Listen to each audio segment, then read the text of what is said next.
आज हम लोग अपना एक बहुत महत्वपूर्ण टॉपिक पढ़ने वाले हैं जो है संधि।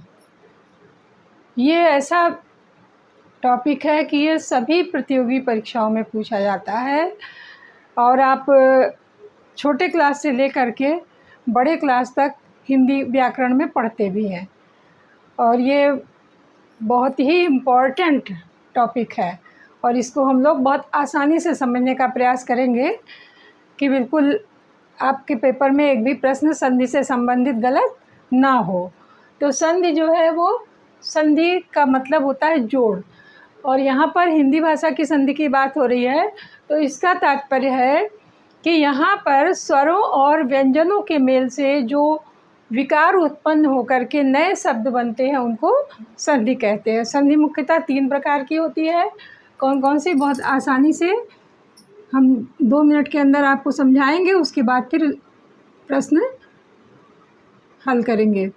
पहला होता है स्वर संधि, दूसरा है व्यंजन संधि और तीसरा होता है विसर्ग संधि। तो संधि के मुख्य 3 भेद होते हैं, 3 प्रकार की मुख्य संधियाँ होती हैं।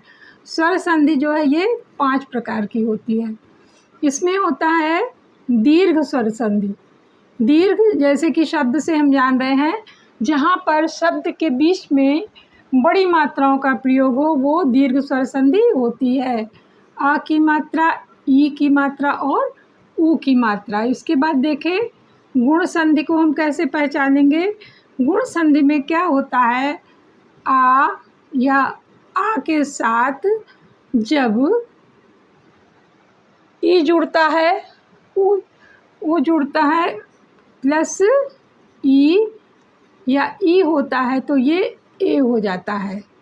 इसी तरह से आ और आ के साथ जब ऊ या ऊ जुड़ता है तो यहाँ पर ओ हो जाता है। इसी तरह से आ और आ के साथ जब री जुड़ता है तो यहाँ पर अर हो जाता है, अर हो जाता है।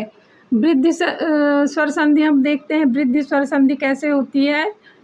वृद्धि स्वर संधि, वृद्धि स्वर संधि में होता है आ और आ के साथ जब ए या ए जुड़ जाता है तो यहाँ पर अय हो जाता है। इसी तरह से आ और आ के साथ जब ओ या औ जुड़ जाता है तो यहाँ पर आओ हो जाता है। अगर हम स्वरों में देखें तो अ, ई और ऊ की मात्रा दीर्घ स्वर संधि में हो गई और ए और ओ की मुख्य मात्रा और री जो है ये गुण स्वर संधि में हो गई और ऐ और औ की मात्रा जो है ये वृद्धि स्वर संधि में हो गई।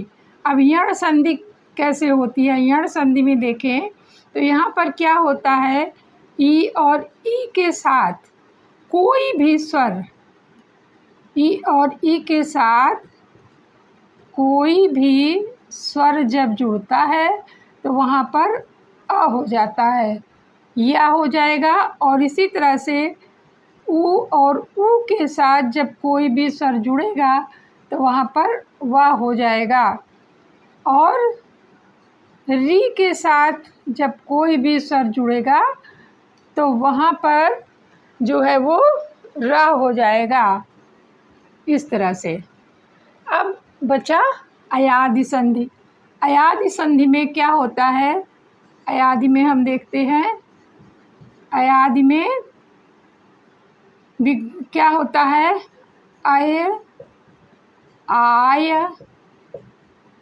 अव और आव शब्द आते हैं। व्यंजन संधि में क्या होता है, व्यंजन में होता है व्यंजन प्लस स्वर या स्वर प्लस व्यंजन या व्यंजन प्लस व्यंजन, ये पहचान है। नियम तो बहुत सारे हैं, इसका हमने डिटेल में वीडियो डाला हुआ है, आप उससे देख सकते हैं। यहाँ पर विसर्ग में क्या होता है? विसर्ग में विसर्ग प्लस शब्द होता है। विसर्ग प्लस कोई भी शब्द होगा, जैसे प्रातः काल, प्रातः काल, तो यहाँ पे विसर्ग संधि है। इसी तरह और भी बहुत सारे उदाहरण हैं। अब हम प्रश्न सॉल्व करना है, इसलिए डिटेल में यहाँ पे नहीं बता रहे हैं, केवल सारांश में हमने बताया है, और बाकी डिटेल में आप पहले पढ़े वीडियो से देख सकते हैं। बहुत आसानी से संधि, मुश्किल बिल्कुल भी मुश्किल नहीं है। कोई चीज़ जब तक समझ में नहीं आती है ना, तभी तक कठिन लगता है। आसानी से अगर हम लोग इसको समझ लिए तो कुछ भी कठिन नहीं है। देखिए, तो प्रश्न है हमारा, पूछा गया है पवन का संधि विच्छेद करो। तो पवन का संधि विच्छेद हो जाएगा पो प्लस अन, पवन। और ये है कौन सा संधि? अयादि संधि है। यहाँ पर अयादि स्वर संधि है। एक एक में कौन सी संधि है? एक एक, एक एक, एक प्लस एक। यहाँ पर है हमारा वृद्ध स्वर संधि, क्योंकि अ की मात्रा है। अ और ओ की मात्रा वाले वृद्धि, अ और ओ की मात्रा वाले वृद्धि स्वर संधि के शब्द होते हैं। एक एक यहाँ पर है हमारा वृद्धि स्वर संधि, वृद्धि स्वर संधि। उसके बाद अगला प्रश्न है हमारा, किस शब्द में संधि का संयोग नहीं है? यानी कि 4 हमें ऑप्शन दिए हुए हैं, जो है चारों में एक हमें ऐसा बताना है जिसमें संधि नहीं है, बाकी जो है सभी में संधि है। देखिए, मात्राज्ञा, मात्र प्लस आज्ञा, ये भी संधि है। उत प्लस लेख, ये भी संधि है। दुह प्लस कर्म, दुष्कर्म, ये भी संधि है। प्रतिज्ञा ही ऐसा शब्द है जिसमें संधि नहीं है। ये उपसर्ग है, इसमें प्रति उपसर्ग जुड़ा हुआ है। ये जो है उपसर्ग है, प्रति जो है ये उपसर्ग है, यहाँ पर संधि नहीं है। फिर है प्रतीक में कौन सी संधि है? अब इसका विग्रह करके हम नियम इसमें देखते हैं कि कौन सी संधि है। प्रति प्लस एक। अब प्रति में क्या जुड़ा? ई जुड़ा, और आगे क्या है? ए है। तो कौन सी संधि हो गई? ई और ए के जुड़ने से कौन सी संधि हो गई? यहाँ पर आगे हो गया ए, तो ये कौन सी संधि हो गई? यण संधि हो गई। यहाँ पर यण संधि हो गई। फिर है सूर्योष्मा में किस संधि का नियम लागू है? इसको भी हम देखते हैं। सूर्य प्लस उष्मा, सूर्य प्लस उष्मा। अब इसमें कौन? सूर्य, आ प्लस उ बराबर क्या हो गया? यहाँ पर ओ हो गया। सूर्य प्लस उष्मा, सूर्य प्लस उष्मा, तो कौन सी संधि हो गई? यहाँ पे गुण संधि हो गई। यहाँ पे कौन सी संधि हो गई? हमारी गुण संधि हो गई। अब देखते हैं अगला प्रश्न क्या है। उदय का संधि विच्छेद होगा। उदय का संधि विच्छेद क्या होगा? उदय का संधि विच्छेद होगा उत प्लस दय, उत प्लस दय। अब यहाँ पर कौन सी संधि होगी? यहाँ पर सीधा सा हम क्या देख रहे हैं कि त और उत प्लस अय, उत प्लस अय होगा। त और आ का मिलन हो रहा है, तो यहाँ पर कौन सी संधि होगी? यहाँ पर होगी हमारी व्यंजन संधि, व्यंजन संधि, क्योंकि त और आ का मिलन हो रहा है, तो यहाँ पर हमारी है व्यंजन संधि। फिर देखिए अगला क्या है? यण संधि का उदाहरण है। अब यण संधि का उदाहरण कौन सा है, इसको हम देखते हैं। एक एक तो वृद्धि संधि है, क्योंकि एक प्लस एक, और भवन जो है भो प्लस अन, ये अयादि संधि का उदाहरण है। विद्या प्लस आलय, विद्यालय जो है ये दीर्घ संधि का उदाहरण है। उसके बाद देखिए व्यर्थ का, व्यर्थ एक शब्द बचता है, व्यर्थ जो है वी प्लस अर्थ होगा इसका संधि विच्छेद। यहाँ पर हम देखते हैं, ये जो है दीर्घ का है, ये अयादि का हो गया, ये हो गया वृद्धि का। व्यर्थ का संधि विच्छेद होगा वी प्लस अर्थ, व्यर्थ, वी प्लस अर्थ व्यर्थ। तो वी, ई और आ जुड़ा, तो यहाँ पर यण संधि का उदाहरण जो है वो यही है व्यर्थ। फिर है अधि अक्ष का संधि क्या होता है? अधि और यक्ष अक्ष को जब हम जोड़ेंगे तो यहाँ पर हो जाएगा अध्यक्ष। अब अध्यक्ष कैसे हो जाएगा? अधि ई और आ का योग है, यहाँ पर ई प्लस आ का योग है जो मिलकर यह बन जाता है, यानी कि यण संधि का उदाहरण है। यहाँ भी यण संधि लागू होती है। उच्छ्वास का सही संधि विच्छेद क्या होगा? उत प्लस श्वास, ये होता है उत प्लस श्वास, ये जो है उच्छ्वास का सही संधि विच्छेद होगा। बागीस का सही संधि विच्छेद क्या होगा? वाक प्लस ईस होगा, यहाँ पर वाक प्लस ईस। देखिए इस तरह के शब्दों में एक नियम लागू है, उसमें क्या है कि जब तीसरा अक्षर होता है संधि में तो विग्रह करने पर उसका पहला अक्षर हो जाता है। संधि में जहाँ कहीं भी तीसरा अक्षर होगा, जैसे दिगंत, तो क्या होता है? दिगंत का दिक प्लस अंत, दिगंत एक शब्द है, इसका हो जाता है दिक प्लस अंत। तो इस तरह से यहाँ भी देखिए ये तीसरा अक्षर हो गया। अगर हमें संधि बनाना है तो जहाँ पर पंचमा अक्षर का पहला अक्षर लिखा होगा तो वहाँ पर जब हम संधि करेंगे तो वहाँ पर तीसरा अक्षर हो जाएगा। ये व्यंजन संधि का उदाहरण है और ये नियम भी लागू होता है। पवित्र, पवित्र का संधि विच्छेद क्या होगा? पवित्र का संधि विच्छेद होगा पो प्लस इत्र, पवित्र। तो ये जो है पो प्लस इत्र जो है पवित्र हो जाएगा। ये अयादि संधि का उदाहरण है, अयादि स्वर संधि का उदाहरण है। घोड़ा दौड़ का संधि करो, इसका संधि हो जाएगा घुड़ दौड़, घुड़ दौड़, घुड़ दौड़। फिर पर्यावरण का संधि विच्छेद क्या होगा? पर्यावरण का होगा परि प्लस आवरण, परि प्लस आवरण, पर्यावरण। परि ई और आ, यहाँ भी यण संधि का उदाहरण ये लागू हो रहा है, क्योंकि ई और आ के संयोग से यण संधि बनता है। महा और उदय का संधि करिए, महोदय हो जाएगा। ये महा प्लस उदय क्या हो जाएगा? महोदय। महोदय क्यों हो जाएगा? महा आ प्लस उ बराबर क्या होता है? ओ होता है, ओ की मात्रा, इसलिए महोदय हो जाएगा। श्रावण का सही संधि क्या होता है? श्रावण का संधि सही होता है श्री और अन, श्रीअन। तो ये जो है श्रावण हो जाता है। श्रावण का सही संधि विच्छेद श्री अन है। इसके अलावा कुछ संधि विच्छेद संबंधी प्रश्न हम लोग पुनः हल करेंगे आगे। तो और इस जो है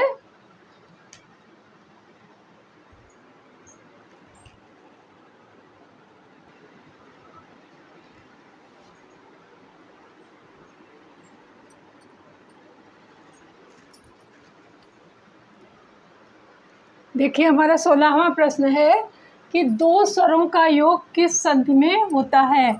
तो स्वर संधि में ही स्वरों का योग होता है। इसका सही जवाब होगा स्वर संधि, स्वर संधि। और अगला प्रश्न है किस संधि में स्वरों का परिवर्तन य, व और रा में होता है?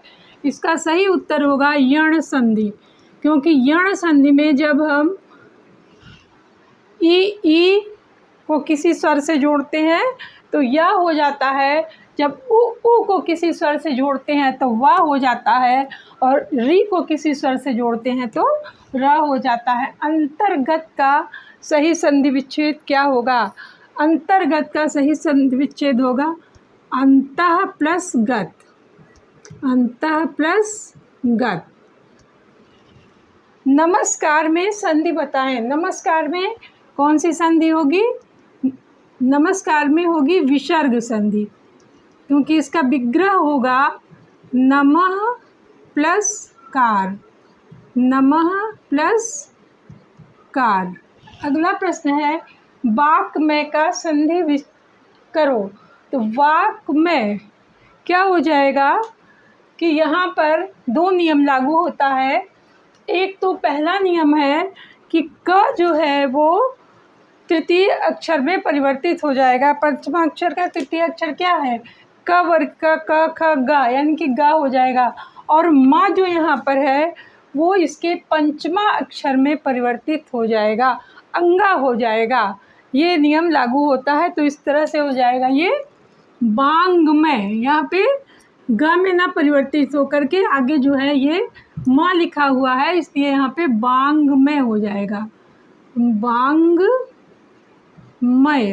ये होगा इसमें, वांग्मय। वाक्मय का हो जाएगा वांग्मय। उसके बाद अगला प्रश्न है कौन सा स्वर संधि का भेद नहीं है? तो इसमें गुण, यण और अयाद ये सभी स्वर संधि के भेद हैं। विसर्ग इसका सही उत्तर हो जाएगा। विसर्ग संधि अलग होती है, विसर्ग संधि जो है वो स्वर संधि का भेद नहीं है। अगला प्रश्न है किस शब्द में व्यंजन संधि नहीं है? यानी कि इसमें हमें ये ढूंढना है कि कौन सा शब्द ऐसा है जिसमें व्यंजन संधि ना होकर के कोई और संधि है। तो दिग्गज, दिग्गज इसका दिक प्लस हो जाएगा। यहाँ पर भी आधा गा है, यहाँ पर भी संसार का संसार हो जाएगा और अहंकार का अहंकार हो जाएगा।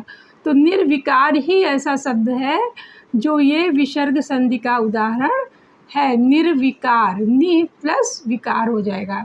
इसका विच्छेद क्या होता है? इसका विच्छेद हो जाएगा नि प्लस विकार, यानी कि यहाँ पर विसर्ग आ गया तो ये विसर्ग संधि का उदाहरण हो जाएगा। यशोगान का संधि विच्छेद क्या होगा? यशोगान का होगा यशः प्लस गान,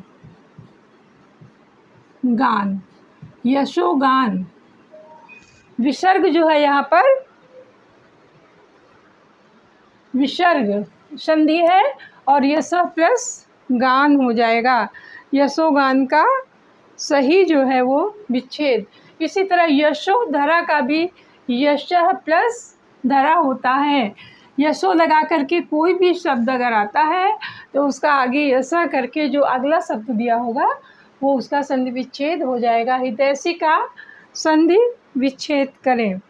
हितैषी का संधि विच्छेद देखिए, मैंने ये प्रयास किया है कि कुछ जो महत्वपूर्ण शब्द हैं उन्हीं का संधि विच्छेद आपको हम बताएं। साधारण शब्दों को चुनने का प्रयास मैंने नहीं किया है। तो हितैषी का होगा हित प्लस एसी। हितैषी का क्या हो जाएगा? हित प्लस एसी, ये इसका सही संधि विच्छेद होगा। देवी ऐश्वर्य का संधि क्या है? अब यहाँ पे आपको संधि विच्छेद दिया हुआ है और इसमें संधि शब्द जोड़ करके लिखना है। एग्जाम में भी इसी तरह के प्रश्न आते हैं कि कई बार जो है वो आपको संधि विग्रह सही बताना रहता है, 4 ऑप्शन दिए रहते हैं, लेकिन यहाँ पर हमने एक एक ऑप्शन क्यों ढूंढा है? इसलिए ढूंढा है कि जो सही है आपको हम पिन पॉइंटेड प्रश्न का उत्तर देना चाहते थे, इसलिए हमने 4-4 ना लिख करके एक एक ही लिखा है। और हम डायरेक्ट लिख कर पढ़ा सकते थे, लेकिन हमने प्रश्न पहले इसलिए लिख लिया कि आपका उतना समय बच जाए। जब तक मैं प्रश्न लिखूंगी तब तक वो समय आपका, मेरे प्रश्न लिखने का टाइम आपका बच जाए और आप केवल जो है वो सही शब्दों को समझें। देवी ऐश्वर्य, अब इसको हम लोग कैसे लिखेंगे? इसको लिखने का प्रयास करते हैं। कैसे लिखेंगे देखिए, देवैश्वर्य।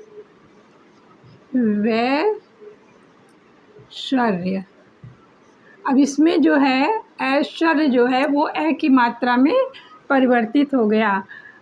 भाव प्लस उक का संधि विच्छेद बताएं। ये हो जाएगा आपका भावुक, ये जो है भावुक हो जाएगा। अब इसमें कौन सा संधि विच्छेद व्यंजन संधि नहीं है? अब इसको हम देखें कि कहाँ पर व्यंजन नहीं है। उत प्लस मैं में त और म है, यहाँ पे किमचित, म और ई है जगतनाथ, तो त और न है। पो अन, ये पवन का है, ये अयादि संधि का उदाहरण है। तो ये पवन यानी पो प्लस अन, पवन जो है ये आपका संधि विच्छेद व्यंजन संधि का नहीं है। अगला है सत्य चित आनंद का संधि बताएं। अब ये तो इसमें तो 3 अक्षर आ गए हैं, 3 शब्द आ गए हैं। सत्य एक शब्द हो गया, चित दूसरा शब्द हो गया और आनंद तीसरा शब्द हो गया। अब इसको हम लोग जोड़ते हैं, देखिए क्या हो जाएगा इसका, हो जाएगा सच्चिदानंद, इसका जो है ये सच्चिदानंद हो जाएगा। संधि की प्रमुख भेद है, प्रमुख भेद हमारे 3 हैं। अगर स्वर संधि का पूछेगा तो स्वर संधि के भेद 5 होते हैं। स्वर संधि 5 हो जाएगा, लेकिन जो है संधि के मुख्य भेद में 3 होगा। पित्रादेश का संधि विच्छेद क्या होगा? पित्रादेश का हो जाएगा पितृ प्लस आदेश। पित्रादेश यानी पिता की आज्ञा, पितृ आदेश, पितृ प्लस आदेश।